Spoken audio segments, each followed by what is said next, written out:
उष्णतेमुळे ऑक्सिजन घटल्याचा प्राथमिक अंदाज. जबाबदारीवरून मनपा आणि ठेकेदारांकडे बोट.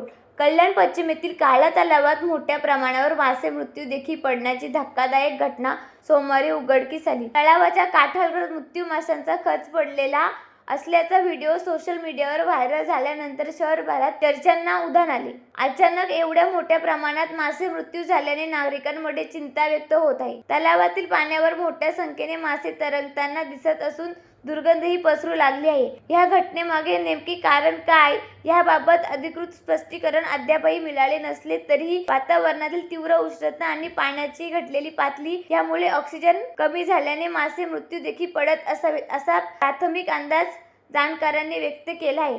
दरम्यान कल्याण डोंबिवली महानगरपालिकेच्या पर्यावरण आणि प्रदूषण विभागाच्या अधिकारी रोहिणी लोकरे यांनी या तलावाचा ठेका दिला असून देखभाल आणि व्यवस्थापनाची जबाबदारी संबंधित ठेकेदारांची असल्याचे स्पष्ट केले. तर केडीएसीचे अधीक्षक संजय जाधव यांनी उन्हाळ्यातील वाढते तापमान आणि पाण्याची घटती पातळी हे संभाव्य कारण असल्याचे सांगितले. ह्या घटनेमुळे तलावातील पाण्याच्या गुणवत्तेबाबत आणि देखभालीबाबत प्रश्नचिन्ह उपस्थित झाले असून तातडीने पाण्याची तपासणी करून नेमकी कारण शोधण्याची आणि आवश्यक उपाययोजना करण्याची मागणी नागरिकांकडून जोर